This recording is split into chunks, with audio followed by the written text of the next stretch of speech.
Hello student, मैं एक बार फिर से आप सभी का स्वागत करता हूं अपने यूट्यूब चैनल डिप्लोमा लेक्चर में।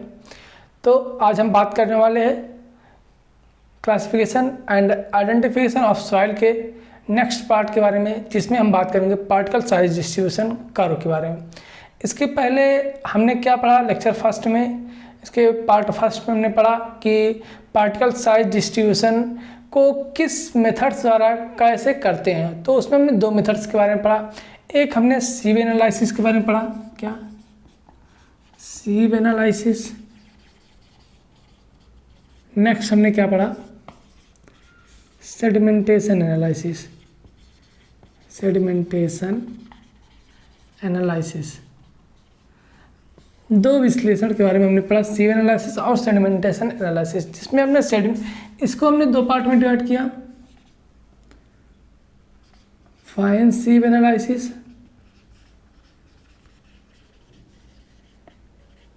और कोर्स सीव एनालिसिस। ठीक है, इसमें हमने दो मेथड्स, इसको हम दो मेथड से करते हैं। पहला पिपेट मेथड और दूसरा हाइड्रोमीटर मेथड। क्या हाइड्रोमीटर मेथड। दो मेथड से क्या करते हैं हम सेडिमेंटेशन एनालिसिस करते हैं। और क्या हमने पढ़ा था इसमें कि जो सेडिमेंटेशन एनालिसिस होता है ये हमारा बेसिकली स्टोक्स लॉ पर आधारित होता है। तो हमने पढ़ा स्टोक्स लॉ क्या होता है और स्टोक्स लॉ के एजम्पशंस क्या होते हैं, स्टोक्स लॉ के लिमिटेशंस क्या होते हैं, उन सब के बारे में हमने फर्स्ट लेक्चर में डिस्कस किया।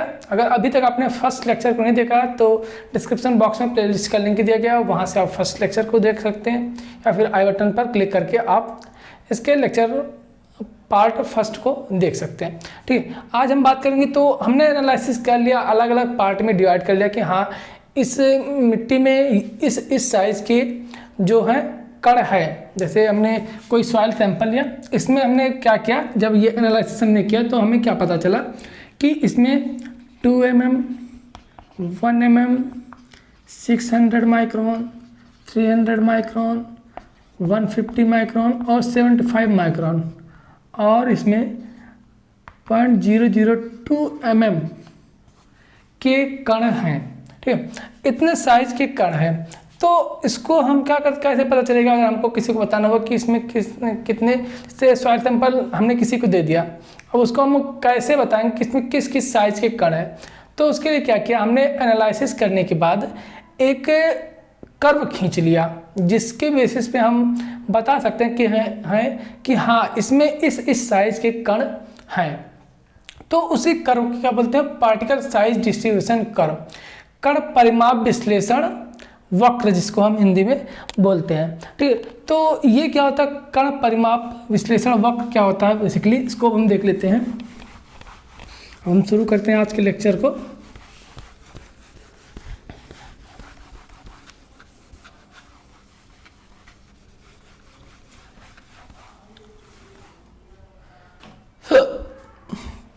हेडिंग क्या होगी आज की हमारी, पार्टिकल साइज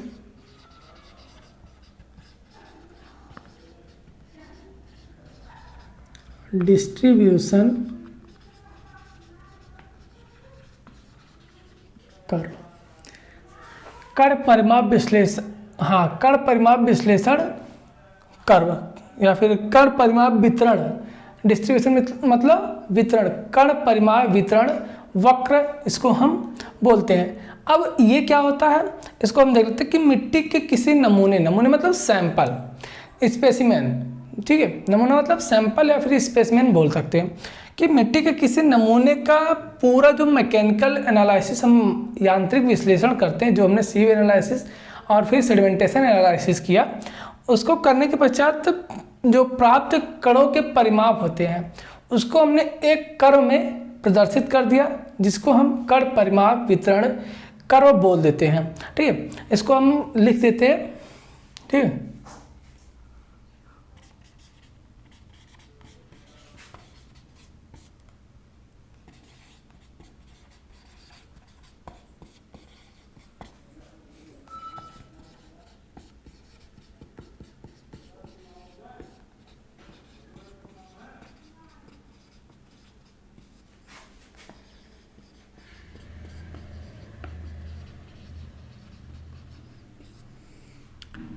मिट्टी के नमूने का पूरा यांत्रिक विश्लेषण करने के पश्चात या फिर करने के बाद प्राप्त कण परिमापों को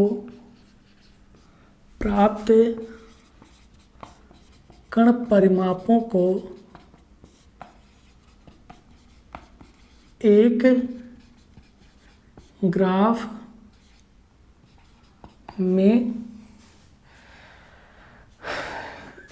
ग्राफ के रूप में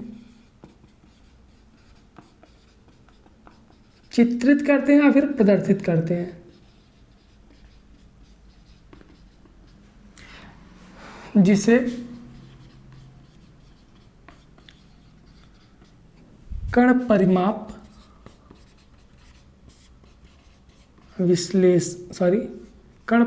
वितरण वक्र कहते हैं। ठीक, ये क्या हुई, कण परिमाप वितरण वक्र की डेफिनेशन ये हो गई कि किसी मिट्टी के नमूने, ठीक, मिट्टी के नमूने का पूरा यांत्रिक विश्लेषण मतलब मैकेनिकल एनालिसिस करने के पश्चात प्राप्त कण, ठीक है, प्राप्त कण परिमापों को एक ग्राफ के रूप में चित्रित करते हैं, एक ग्राफ बना लेते हैं, जिसको क्या कहते हैं हम, कण परिमाप वितरण वक्र कहते हैं या फिर पार्टिकल साइज डिस्ट्रीब्यूशन कर्व कहते हैं।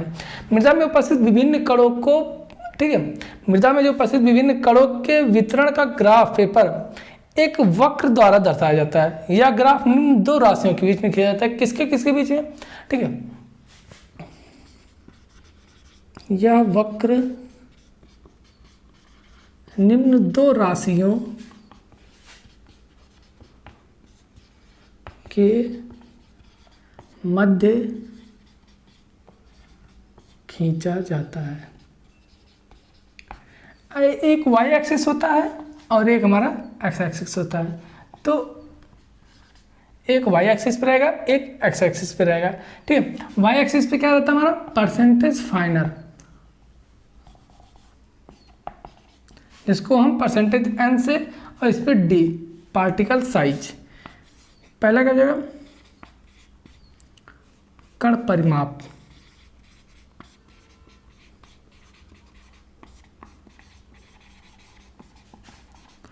पार्टिकल साइज डी, और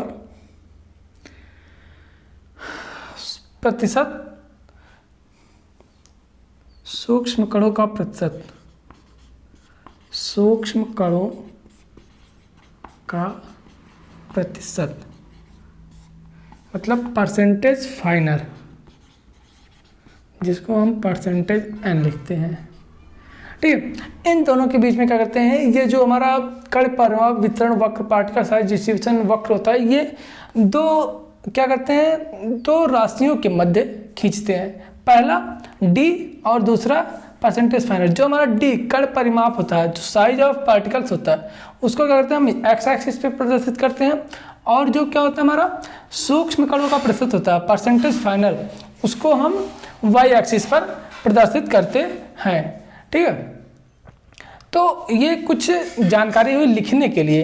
ठीक है, और एक चीज़ इसमें एक नोट पॉइंट होती है कि जब भी हम ये ग्राफ बनाते हैं, ठीक, ग्राफ खींचने क्या करते हैं हम, सेमी लॉगरिथम ग्राफ का प्रयोग करते हैं, जो कि मार्केट में अवेलेबल होता है, सेमी लॉगरिथम ग्राफ। ठीक है, वक्र खींचने के लिए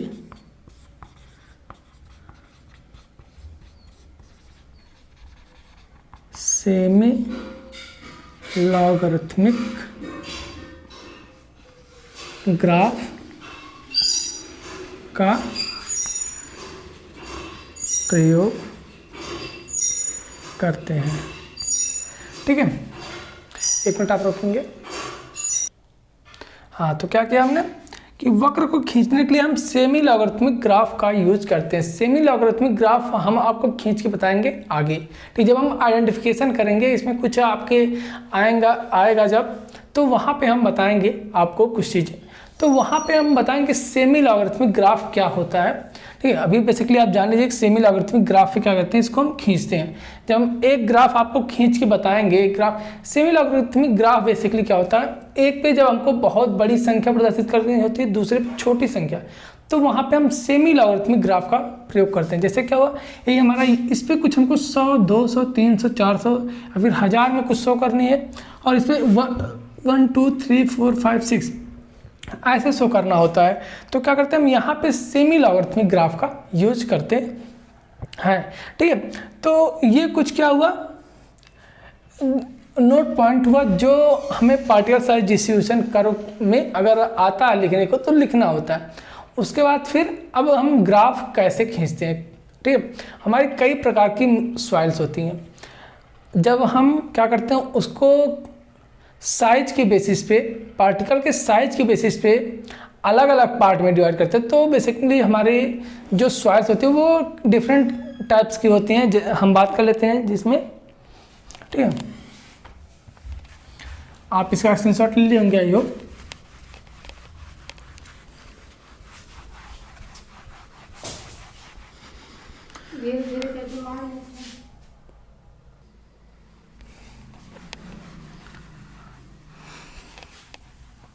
अब हम क्या बात करेंगे कि पार्टिकल साइज के बेसिस पे कितने प्रकार के हमारे सॉइल होते हैं। अभी हम क्या करेंगे, ग्राफ खींचेंगे, ग्राफ के बेसिस पे उसको हम डिवाइड करेंगे कौन कौन से प्रकार के हमारे सॉइल होते हैं। ठीक है, एक हम ग्राफ ड्रॉ करते हैं। आप इसको ग्राफ को ध्यान दीजिएगा कि कैसे क्या इसमें किया जा रहा है। ये हमारा क्या हो जाता है, डी पार्टिकल साइज, और ये क्या, परसेंटेज फाइनर। ठीक है, ये हमारा पार्टिकल साइज हो गया, ये परसेंटेज फाइनर हो गया। अब इस पे क्या करते हैं हम, इसको दो पार्ट में डिवाइड कर लेते हैं। कौन कौन से पार्ट में, इधर कोर्स ग्रेन सॉइल, और ये हमारा ये हो गया कोर्स ग्रेन्ड सॉइल, और ये क्या हो गया, फाइन ग्रेन सॉइल। ठीक है, कोर्स ग्रेन सॉइल और फाइन ग्रेन सॉइल। इस पे क्या हो जाएगा हमारा, ये हमारा 0, 10, 20, 30, 40, 50, 60, 70, 80, 90, 100। ये क्या हुआ, परसेंटेज फाइनल, कितना परसेंट हमारा जो है वो सूक्ष्म कणों का प्रतिशत इतना है। और इस पे कैसे हम शो करते हैं, इस पे D60, D30, ये D10।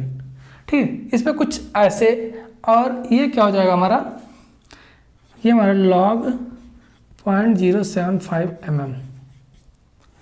ठीक है, ये हमारी x एक्सिस, और ये हमारी क्या हो जाएगी, y एक्सिस। ठीक है, अब फाइन ग्रेन सॉइल हमने क्या बताया था आपको, सेडिमेंटेशन जब एनालिसिस कर रहे थे तो 0.75 mm से जो हमारा कम होता है।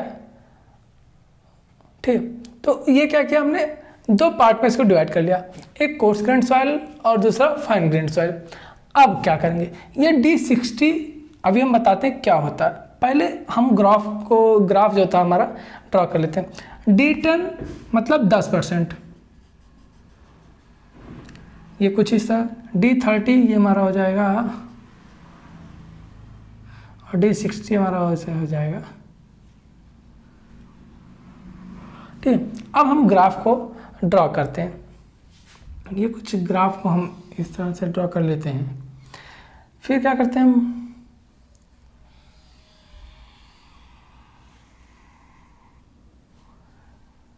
ठीक है, एक मिनट,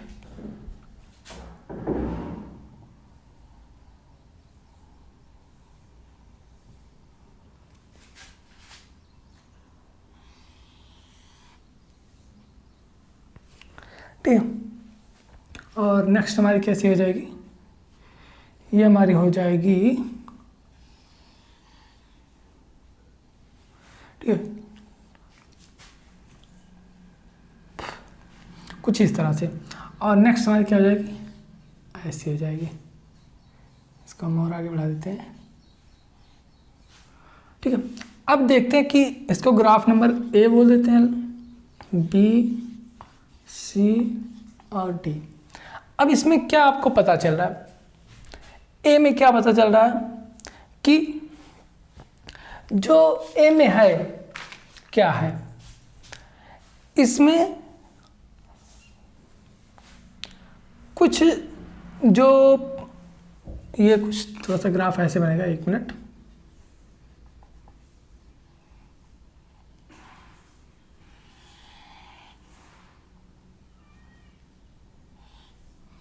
ठीक,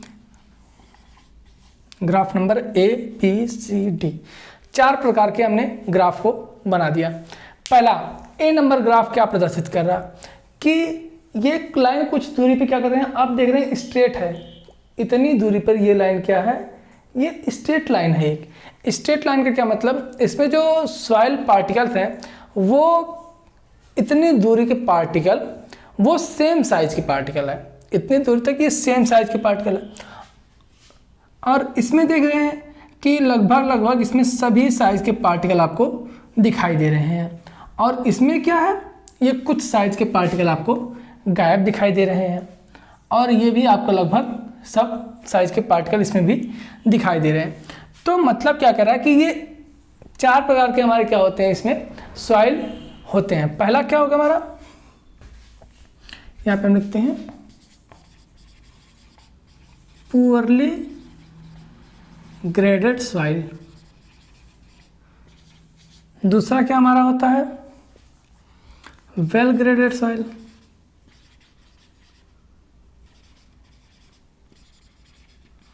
फिर थर्ड क्या होता है, यूनिफॉर्मली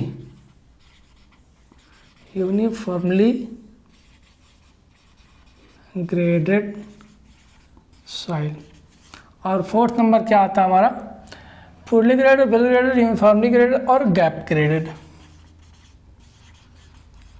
ये 4 प्रकार के हमारे सॉइल होते हैं।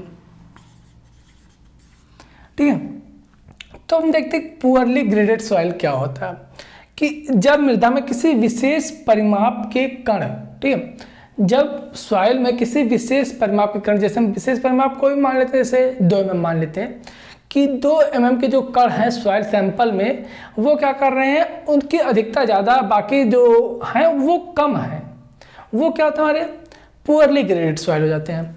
फिर हमारा आता है वेल ग्रेडेड सॉइल।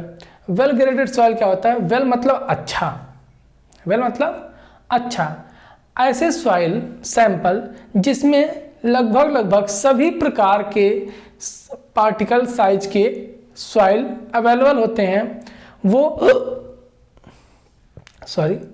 वे हमारे क्या कहलाते हैं, वेल ग्रेडेड सॉइल कहलाते हैं।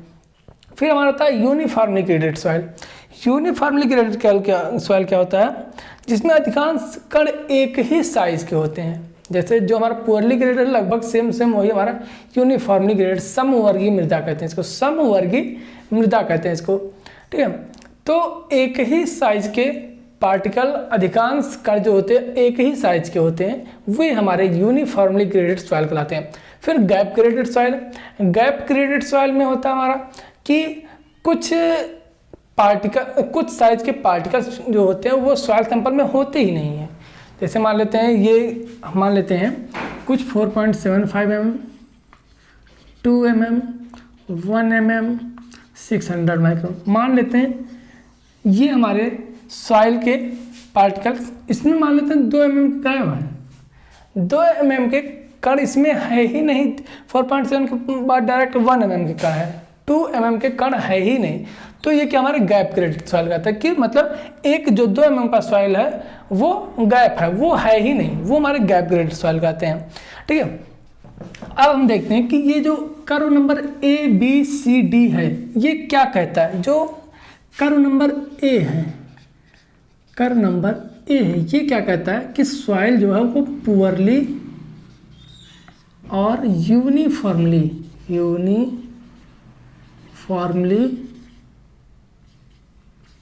ग्रेडेड सॉइल है। और कर्व नंबर 2 बी क्या कहता है कि ये इसको हम लिख देते हैं पुअरली और uniformly course grand soil.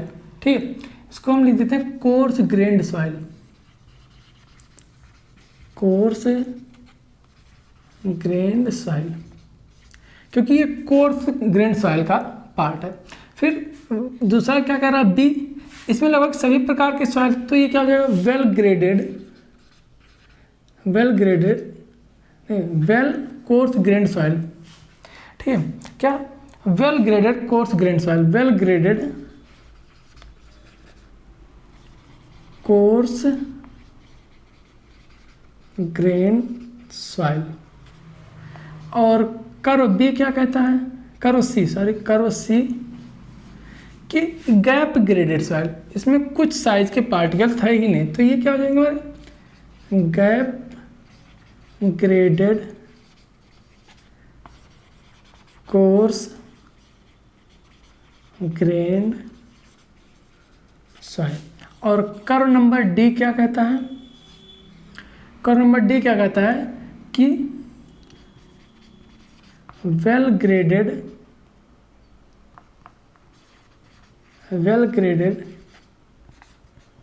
Fine grand soil. ठीक है, ये आयोग के आपको समझ में आया होगा कि ये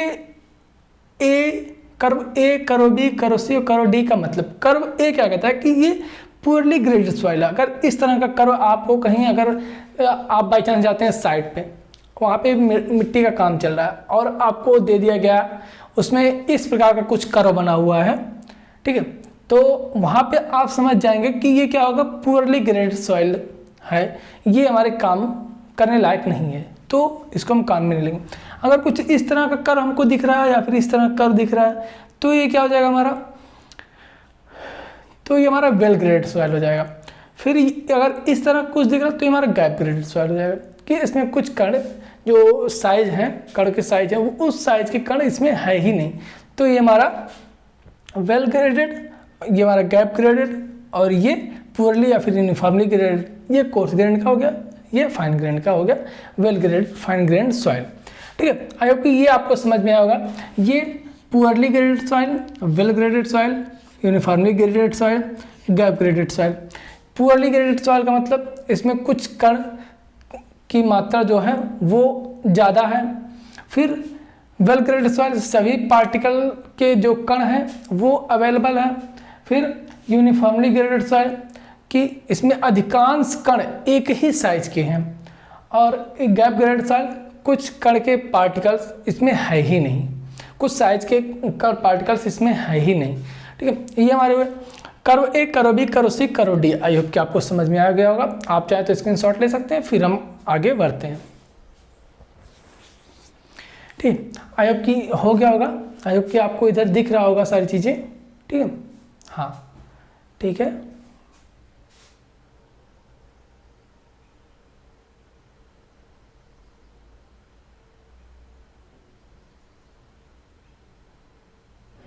ठीक है, अब हम चलते हैं आगे। अब यहाँ पे आपको बताते हैं D60, D30, D10 का क्या मतलब होता है, ये हम आपको बता देते हैं।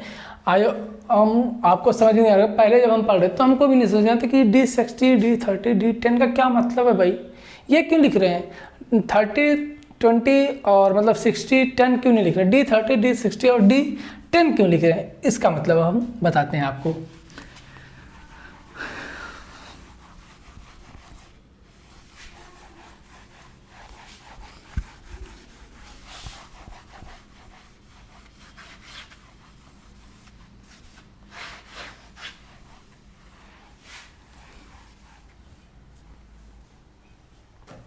अब हम आपको बताते हैं कि D30, पहले D60 था, फिर D30 था, फिर D10 था। तो पहले D60 का मतलब बताते हैं।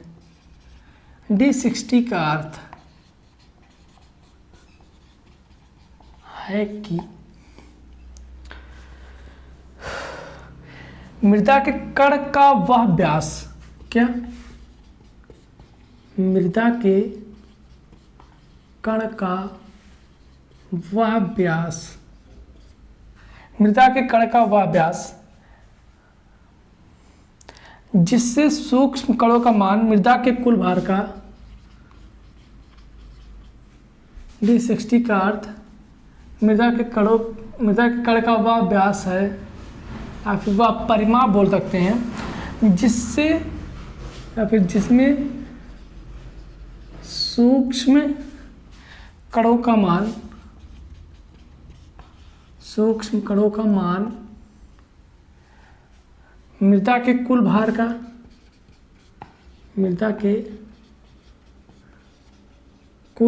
का 60% है। मतलब आपको नहीं समझ आएगा, हम समझाते हैं। ठीक, मतलब क्या है इसका। D60 अगर कहीं पे लिखा है, जैसे वहाँ पे D60 लिखा था, तो उसका क्या मतलब है कि जो सॉइल सैंपल है, जो सॉइल स्पेसिमेन है, उसमें जो 60 mm के कण हैं। ठीक है, जैसे मान लेते हैं कि अगर D60 दे दिया, D60 बराबर 1 दे दिया, मान लेते हैं D60 बराबर 1 दे दिया, तो इसका क्या मतलब है, जो 1 mm के कण हैं वो टोटल सॉइल सैंपल में से 60% है, बाकी 40% जो बच रहा है ये अलग साइज के, डिफरेंट साइज के कण है इसमें। ठीक है, ये चीज़ कहने का मतलब है। D60 अगर 1 दे दिया, उसके कहने का मतलब क्या है कि 1 mm के जो इसमें कण के पार्टिकल हैं उसका जो मात्रा वो 60% है पूरे कण पर, जो सॉइल सैंपल है उसका, और 40% डिफरेंट साइज के हमारे पार्टिकल उसमें।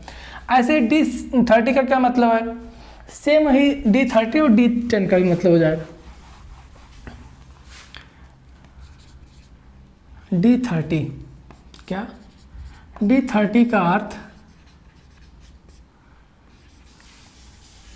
मृदा के कणों का वह परिमाप है जिसमें सूक्ष्म कण का मान मृदा के कुल भार का 30% है। सेम ऐसे D10 का अर्थ है मृदा के कणों का वह परिमाप है जिसमें सूक्ष्म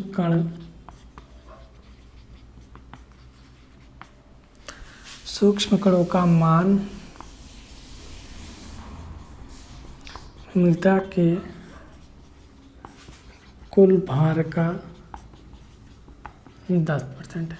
ठीक है, आई होप कि आपको समझ में आया होगा। जैसे क्या कर रहा है कि अगर D10 बराबर 10 कह रहा है, D10 बराबर मान लीजिए 2 बोल दिया, तो इसका क्या मतलब हो जाएगा कि इसमें जो टोटल सॉइल सैंपल है, ये कोई सॉइल सैंपल है, इसमें जो 2 mm के कण हैं, 2 mm के जो कण हैं उसका मान कितना है, 10%। वो केवल 10% है, टोटल 100% में से क्या है, 10% है।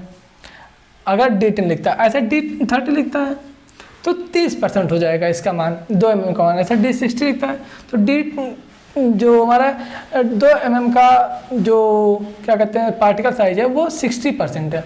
ये D10, D30 और D60 का अर्थ होता है। अब इन D30, D10 और D60 की बेसिस पे कुछ कोफिशिएंट, कुछ गुणांक निर्धारित किए गए हैं, उनके बारे में अब हम बात कर लेते हैं। ठीक है, आप चाहे तो इसका स्क्रीनशॉट ले सकते हैं, वीडियो पॉज करके स्क्रीनशॉट ले लीजिए, कीजिए आप, जिससे आपको नोट्स बनाने में आसानी हो जाए। ठीक है, अगर आपको कोई भी प्रॉब्लम, किसी भी सब्जेक्ट से रिलेटेड कोई भी प्रॉब्लम होता है तो हमारा व्हाट्सएप नंबर आपके पास आई होप की दिख रहा होगा 7080230152। हमसे यहाँ पे कांटेक्ट कर सकते हैं, जो भी आपकी प्रॉब्लम आप हमसे शेयर कर सकते हैं। ठीक है, डायरेक्ट हमसे बात कर सकते हैं और पूछ सकते हैं कि सर हमको ये प्रॉब्लम है, इसका सॉल्यूशन आप बता दीजिए।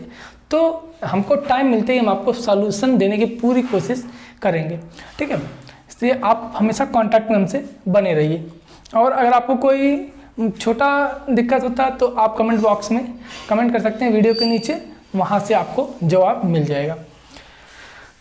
ठीक है, अब हम क्या बात करते हैं कि कुछ कोफिशिएंट्स होते हैं, कोफिशिएंट्स के बारे में अब हम बात कर लेते हैं। तो पहला कोफिशिएंट क्या आता है कि समानता गुणांक, कोफिशिएंट ऑफ यूनिफॉर्मिटी। फर्स्ट आता है समानता गुणांक, जिसको हम बोलते हैं क्या, कोफिशिएंट ऑफ यूनिफॉर्मिटी, समानता गुणांक। तो कोफिशिएंट ऑफ यूनिफॉर्मिटी क्या होता है, इसको CU से, CU मतलब C for coefficient, U for uniformity, coefficient इसका मतलब यूनिफॉर्मिटी, ठीक है। तो CU से कोफिशिएंट ऑफ यूनिफॉर्मिटी को प्रदर्शित करते हैं। तो कोफिशिएंट ऑफ यूनिफॉर्मिटी क्या होता है, ये CU बराबर D60/D10 होता है। इसको अगर हम लिखना चाहें तो कैसे लिख सकते हैं कि D60 और D10 के अनुपात को समानता गुणांक कहते हैं। अब D60 और D10 आप जानते हैं क्या होता है, ठीक है। तो समान कण वाली मृदा के लिए यूनिफॉर्म जो समानता गुणांक का मान होता है वो लगभग इकाई होगा, ठीक है। जो हमारा यूनिफॉर्मली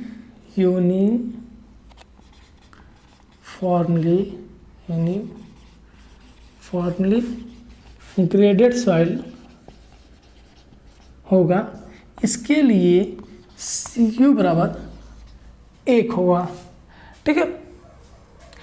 अगर कुछ बाउंड्रीज हैं, ठीक है, CU बराबर 1 से 5 तक है, तो ये क्या होगा, हमारा यूनिफॉर्मली ग्रेडेड सॉइल कराएगा, यूनिफॉर्मली ग्रेडेड सॉइल। अगर CU बराबर हमारा 5 से 15 तक है तो ये कौन सी सॉइल कहलाएगी, ये हमारी पुअरली ग्रेडेड सॉइल कहलाएगी, पुअरली ग्रेडेड सॉइल कहलाएगी। और अगर CU बराबर कितना है हमारा, ग्रेटर देन 15 है, 15 से अधिक है, तो ये हमारा वेल ग्रेडेड सॉइल कहलाएगा। ये 3 प्रकार के इसकी ये कुछ बाउंड्रीज हैं जो आपके जेईई के पॉइंट ऑफ व्यू से बहुत इंपॉर्टेंट होता है। आपके क्या होता है कि डिप्लोमा के एग्जाम के पॉइंट ऑफ व्यू से इंपॉर्टेंट तो है, जेईई के एग्जाम के पॉइंट ऑफ व्यू से भी बहुत इंपॉर्टेंट होता है ये तीनों चीज़ें। अगर CU का मान मतलब कोफिशिएंट ऑफ यूनिफॉर्मिटी का मान 1 से 5 के बीच में तो यूनिफॉर्मली ग्रेडेड सॉइल कहलाएगा, और अगर CU का मान 5 से 15 के बीच में तो पुअरली ग्रेडेड सॉइल कहलाएगा। और अगर क्या होता है कि CU ग्रेटर दैन 15 हो जाता है, 15 से अधिक हो जाता है, तो वो क्या होगा, वेल ग्रेडेड सॉइल का। CU ज्ञात कैसे करेंगे, D60 का मान बनाते हैं, हमारे पास कितना है 10 मान लेते हैं और ये 2 मान लेते हैं, ठीक है। तो ये कितना है 5, तो ये 1 से 5 तक क्या यूनिफॉर्मली ग्रेडेड सॉइल कहलाएगा, ठीक है। इसी तरह अगर ये मान लेते हैं 60 है और ये 2 है D10, तो ये कितना जाएगा 30 हो जाएगा, ग्रेटर दैन क्या है 15 है, तो ये हमारा क्या कहलाएगा, वेल ग्रेडेड सॉइल कहलाएगा, ठीक है। आई होप कि आपको ये चीज़ समझ में आई होगी कि समानता गुणांक क्या होता है। समानता गुणांक क्या होता है, CU D60 और D10 के अनुपात को हम कोफिशिएंट ऑफ यूनिफॉर्मिटी कहते हैं। यूनिफॉर्मिटी कोफिशिएंट जो यूनिफॉर्मली ग्रेडेड सॉइल होता है उसके लिए CU कोफिशिएंट ऑफ यूनिफॉर्मिटी का मान लगभग इकाई होता है, ठीक है। क्या होता है, लगभग इकाई होता है, तथा सुवर्ग मृदा के लिए 1 से अधिक, ठीक है। ये क्या होता है, अगर आप लिखना चाहें तो ये लिख सकते हैं, क्योंकि ये आपको समझ में आएगा। अब हम चलते हैं नेक्स्ट हमारा क्या आता है, कोफिशिएंट, वो देख लेते हैं।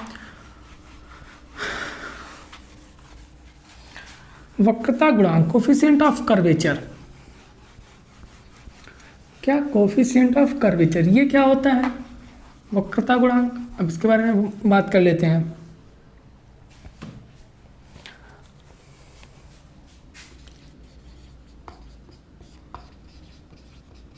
वक्रता गुणांक कोफिशिएंट ऑफ कर्वेचर, इसको सी सी से प्रदर्शित, कोफिशिएंट ऑफ कर्वेचर, इसको सी सी से प्रदर्शित करते हैं। कोफिशिएंट ऑफ कर्वेचर क्या होता है, ये हमारा होता है सी सी बराबर D30 का स्क्वायर अपॉन में D60 इंटू D10, ये हमारा क्या होता है, कोफिशिएंट ऑफ कर्वेचर का फार्मूला होता है। अब इसको हम कैसे लिखेंगे, ये फार्मूले से आपको क्या होगी, डेफिनेशन भी इसकी पता चल जाएगी। क्या लिख सकते हैं कि यह मृदा के कोफिशिएंट ऑफ कर्वेचर जो होता है, यह मृदा के D30 के जो पार्टिकल्स होते हैं, D30 के वर्ग तथा D60 और D10 के गुणनफल के का अनुपात होता है।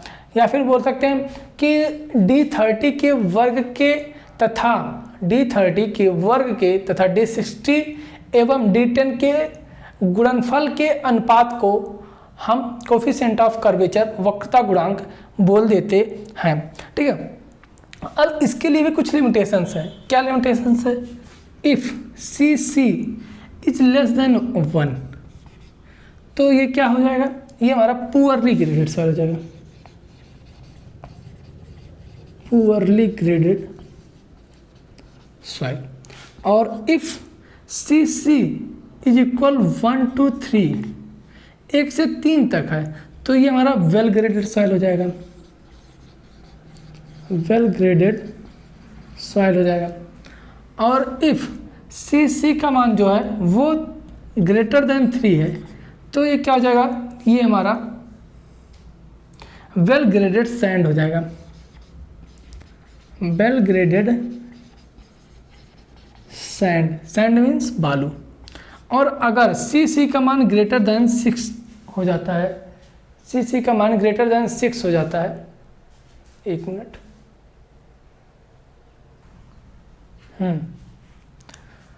ठीक है, अगर D6 का मान सी सी का मान 6 से ज़्यादा हो जाता है, तो ये क्या होगा, वेल ग्रेडेड ग्रेवल हो जाएगा। क्या, well graded gravel.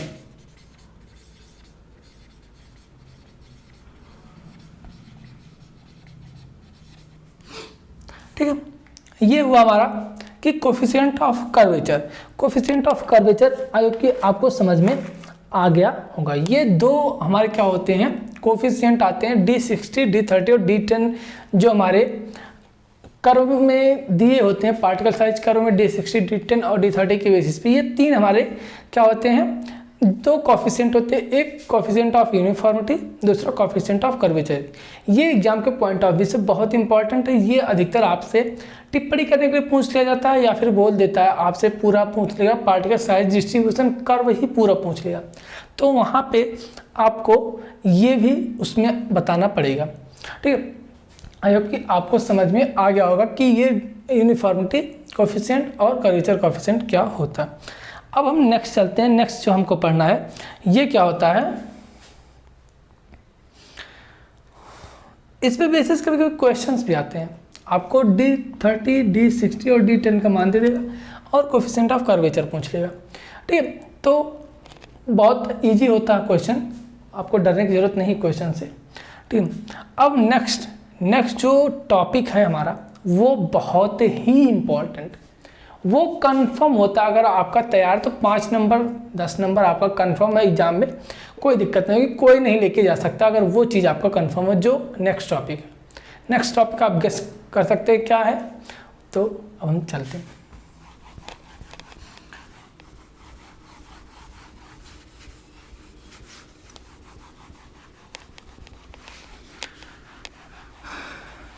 Next topic जो है वो थोड़ा बड़ा है। ठीक है, तो आज की वीडियो में बस इतना ही रखते हैं।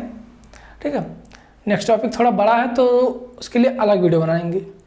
तो आज के लिए बस इतना ही रखते हैं। अगर आपको वीडियो पसंद आई हो, ये लेक्चर आपको अच्छा लगा हो, आपको कुछ चीज़ें इसमें सीखने को मिली हों, तो आप वीडियो को लाइक ज़रूर कीजिए। चैनल पर अगर आप नए हैं और आपको ये वीडियो अच्छी लग रही है, आपको पढ़ना हमसे अच्छा लग रहा है, तो चैनल को सब्सक्राइब कीजिए, अपने फ्रेंड्स के बीच में ज़्यादा से ज़्यादा शेयर कीजिए।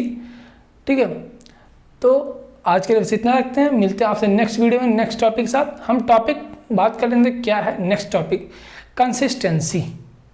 क्या? Consistency is very important in your life. Consistency, सघनता आपके जीवन में बहुत ही ज़रूरी होता है। पढ़ाई को लेके, हर एक चीज़ को लेके आपको कंसिस्टेंट रहना बहुत ही ज़रूरी होता है अगर आप सक्सेस होना चाहते हैं।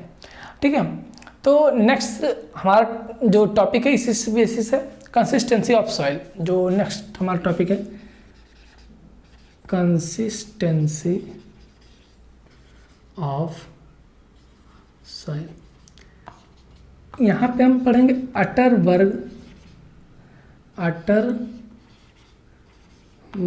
लिमिट। अटरबर्ग्स लिमिट के बारे में हम पढ़ेंगे। Atterberg's limit, there are 3 types of Atterberg limit.